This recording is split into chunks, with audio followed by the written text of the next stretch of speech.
पश्चिम बंगाल में जो परिवर्तन आया है और जो पश्चिम बंगाल का विकास और प्रगति के लिए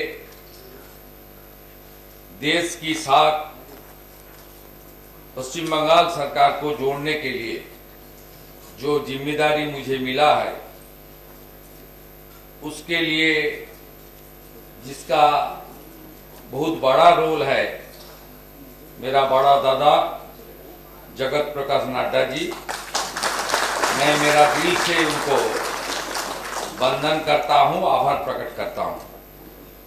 भारत सरकार की राज्य मंत्री हमारी दीदी सम्मानीय अनुप्रिया पटेल जी, मैं उनको स्वागत करता हूं और नमस्कार करता हूं on behalf of West Bengal government. हमारी भारत सरकार की स्वास्थ्य सचिव माननीय पुन्ना सलीला जी, मैं उनको धन्यवाद देता हूं। हमारी सरकार का 1 महीना पूरा नहीं हुआ, 9 तारीख 1 महीना पूरा होने वाला है। इतना जल्दी उनकी दफ्तर हमारी पश्चिम बंगाल सरकार की हेल्थ डिपार्टमेंट का साथ ये काम कर दिया, इसलिए उनको नेतृत्व में भारत सरकार की हेल्थ डिपार्टमेंट का हर अधिकारी को मैं पश्चिम बंगाल सरकार की ओर से तहे दिल से आभार प्रकट करता हूं। हमारी चीफ सेक्रेटरी जिन्होंने बंगाल सरकार का हमारी जो ब्यूरोक्रेसी है, हम लोग जो डिसीजन ले रहा हूं उसको इम्प्लीमेंट करने का काम कर रहा है, माननीय मनोज अग्रवाल जी। हमारी एनएचए के सीओ जिन्होंने काफी विस्तार से किस तरीके से पश्चिम बंगाल का पिछले सरकार जिनको जनता ने उखाड़ के फेंका, उन्होंने आयुष्मान भारत सहित भारत सरकार की नरेंद्र मोदी जी का नेतृत्व में जितने सारा फैसिलिटी था उसमें किस तरीके से उन्होंने जोड़ने के लिए इनकार भी किया। काफी विस्तार से डॉक्टर सुनील कुमार बर्नाल जी उन्होंने बताया, मैं उनको धन्यवाद देता हूं। हमारी हेल्थ सेक्रेटरी नारायण स्वरूप निगम और इस मंच, इस सभागृह पर जितना भी आप लोग पार्टिसिपेट कर रहा है, हमारी इतना मऊ साइन का जो अभी कुछ देर पहले हुआ है, उसमें आप सब लोग इतना हर्षोल्लास का साथ हम लोग को साथ दे रहा है, मैं सबको नमस्कार करता हूं। खास करके हमारी रामकृष्ण मोटो मिशन दिल्ली सेंटर से संत समाज आया है, उनका आशीर्वाद से बंगाल में एक राष्ट्रवादी सरकार हुआ है। मैं प्रणाम करता हूं रामकृष्ण मोटो मिशन दिल्ली का जितना भी संघ महाराज। हमारी पत्रकार मित्रों लोग यहाँ सब है और बंगाल में भी सब मीडिया आज का इस महत्वपूर्ण कार्यक्रम को सीधा प्रसारण कर रहा है। ये प्रोग्राम कलकत्ता में भी हो सकता था, लेकिन माननीय नड्डा जी उन्होंने इस प्रोग्राम में देश की राजधानी में करने का साथ इसका इम्पोर्टेंस इतना उन्होंने बढ़ा दिया, इसलिए मैं नड्डा जी को आभारी हूं। आप सबको मालूम है 2018 23 सितंबर झारखंड का कैपिटल रांची से विश्व के सबसे लोकप्रिय नेता हमारी देश के प्रधानमंत्री नरेंद्र मोदी जी इस कर्मसूची को देशवासी के लिए शुरू किया था, लेकिन 3 स्टेट इनकार कर दिया, ये यहां नहीं चलेगा ये सब। कौन था? एक उड़ीसा था जो 2024 में जनता ने उनको टाटा बाय बाय कर दिया। दूसरा प्रदेश था दिल्ली, उसको भी दरवाजा दिखा दिया, जाओ भाई भागो। बाकी एक ही स्टेट था पश्चिम बंगाल, वहां भी वहां का जनता जनार्दन ने ये जो विकास विरोधी सरकार थे उसको खत्म कर दिया। हमारी देश को जो लोकतंत्र की परंपरा है उसको मजबूत भी किया है और विकास प्रगति डबल इंजन का सरकार वहां बनाया। अनुप्रिया दीदी ने सब बता दिया डिटेल्स में। मनोज अग्रवाल जी ने कैसे बंगाल में इसका बेनिफिट मिलेगा वो आंकड़ा का साथ उन्होंने बता दिया। मैं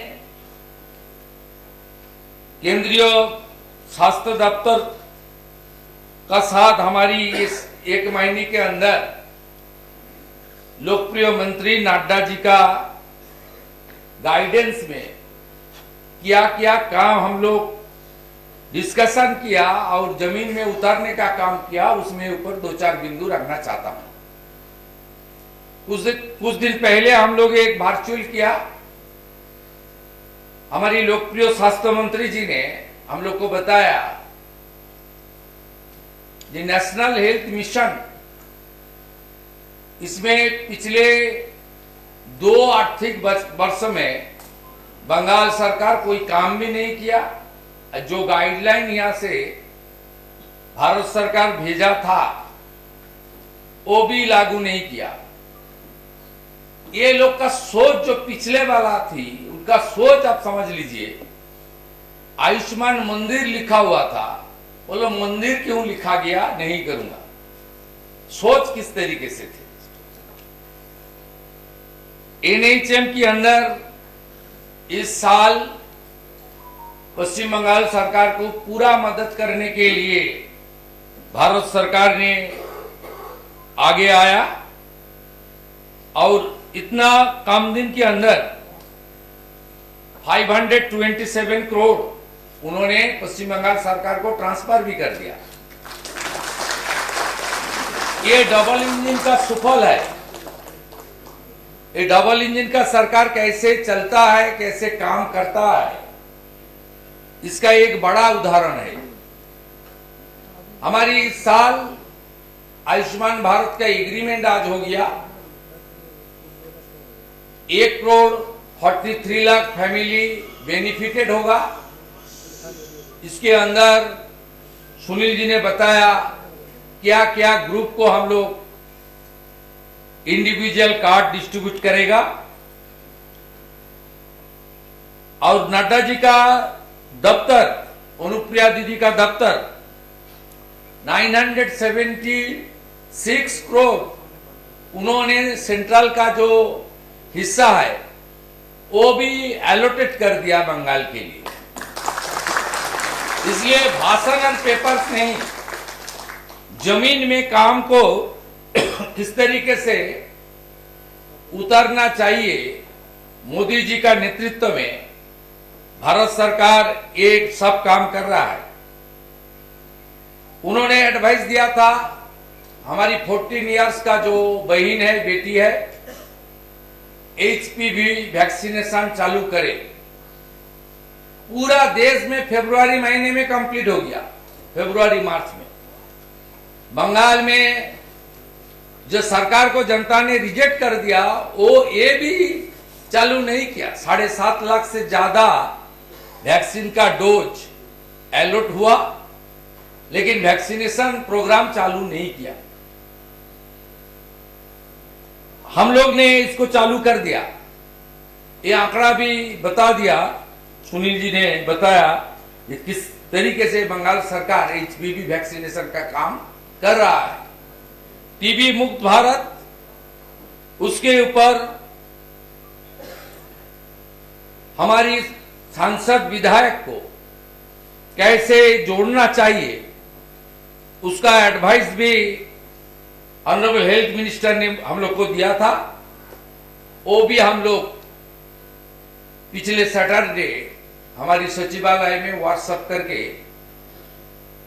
80% से ज्यादा एमपी एमएलए उसको आप सब में जुड़ा है, हम लोग कर दिया। हमारी अपील है, हम लोग प्रपोजल भेज रहा है 467 प्रधानमंत्री जन औषधि केंद्र, उसको आप जल्दी जल्दी उसको परमिशन मिल जाए तो पश्चिम बंगाल की जो हमारी इकोनॉमिकली वीक जनता है उनको थोड़ा राहत मिल जाएगा। इसका बाद भी माननीय प्रधानमंत्री जी की ओर से नड्डा जी का नेतृत्व में हेल्थ डिपार्टमेंट में जिस तरीके से नया नया कार्यक्रम उनका शुरुआत हुआ, उसका भी लाभ कैसे बंगाल को मिले और हमारी 23, 24, 25, 26 फाइनेंशियल ईयर में जो राशि पिछले बंगाल सरकार की नॉन कोऑपरेशन की वजह से बंगाल की हेल्थ डिपार्टमेंट और जनता को वंचित रहना पड़ा, उसको भी आप लोग थोड़ा रिएम्बर्समेंट कर दीजिए तो हम लोग हेल्थ सेक्टर में काफी काम कर सकता हूं। आज का इस कार्यक्रम में जो आयुष्मान भारत में पूरा देश में मिल रहा है, আমি পশ্চিম বাংলার জনগণকে বাংলাতে জানাচ্ছি যে তারা আমাদেরকে দেখছেন, আমাদের কথা শুনছেন। 2018 সালে শুরু হয় কর্মসূচিতে ভারতবর্ষে এখনো পর্যন্ত আয়ুষ্মান ভারতের ব্যক্তিগত কার্ড বিতরণ হয়েছে 44 কোটি। মোট 31 মে 2026 পর্যন্ত 36,193টি হসপিটাল এতে যুক্ত হয়েছে, যার মধ্যে প্রাইভেট হসপিটাল আছে 16,557। এখনো পর্যন্ত পশ্চিমবঙ্গে প্রচার আছে আয়ুষ্মান ভারতের কার্ডে নাকি সুযোগ সুবিধা পাওয়া যায় না। আমি পশ্চিম বাংলার সম্মানীয় জনগণের উদ্দেশ্যে জানাই, মাননীয় মোদীজির নেতৃত্বে ভারত সরকার 12.17 কোটি হসপিটালে ভর্তি হওয়া মানুষকে 1.82 লক্ষ কোটি টাকা এখনো পর্যন্ত দিয়েছেন এই কর্মসূচিতে, যেটা থেকে পশ্চিমবঙ্গ গত 8 বছর বঞ্চিত হয়েছে শুধু রাজনীতির কারণে। এর মধ্যে 49% আয়ুষ্মান কার্ড মহিলাদের জন্যই অনুমোদিত হয়েছিল, আর হসপিটালে যারা উপকৃত হয়েছেন তাদের মধ্যে 49% মহিলা রয়েছেন। তাই 8 বছর ধরে যেভাবে আপনারা বঞ্চিত হয়েছেন, বর্তমান রাষ্ট্রবাদী ডবল ইঞ্জিন সরকার আপনাদের আয়ুষ্মান ভারতে যুক্ত করার মধ্য দিয়ে দ্রুত গোটা ভারতবর্ষের নাগরিকরা যে সুবিধা পেয়েছেন 12,17 লক্ষ, আপনারাও আগামী দিনে সেই সুযোগ পাবেন। ইতিমধ্যে আরো প্রায় 1100টি প্রাইভেট হসপিটাল পশ্চিমবঙ্গের एम्पैनलमेंट होने জন্য प्रोसेसर मध्य आছেন। मैं सुनील जी को, जिन्होंने एनएचए का मुख्य आधिकारिक है, स्पेशली रिक्वेस्ट कर रहा हूं, ये एम्पैनलमेंट का जो मौका है, क्राइटेरिया जो फुलफिल कर रहा है उनको तुरंत एम्पैनलमेंट कर दीजिए, इसमें अच्छा लाभ मिलेगा। माननीय चीफ सेक्रेटरी ने बताया हमारी बंगाल में बेरोजगारी बहुत ज्यादा है। 1 करोड़ से आसपास की जनता अपने कमाई के लिए माइग्रेंट लेबर के नाते बंगाल की बाहर काम कर रहा है। ये आयुष्मान भारत की कार्ड और बेनिफिट बंगाल के अंदर सीमित नहीं रहेगा, कश्मीर से कन्याकुमारी तक जितना भी हॉस्पिटल गवर्नमेंट और प्राइवेट में एम्पैनल्ड है, सब हॉस्पिटल में आप लोग को ये सुविधा मिलेगा।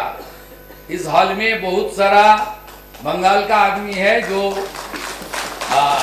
बंगाल में उनका रेसिडेंस है, वोटर लिस्ट में नाम है, आधार कार्ड है, दिल्ली में रहता है, उनको भी इसका बेनिफिट मिलेगा। मैं सबको इस कार्यक्रम में पार्टिसिपेट करने के लिए फिर एक बार नमस्कार करते हुए, खास करके respected mister JP Nadda, respected Anupriya Patel ji, please accept my best regards from the core of my heart. सब अच्छा रहिए। नमस्कार, जय हिंद, भारत माता की जय। एबीपी आनंद एगिए थाके एगिए राखे।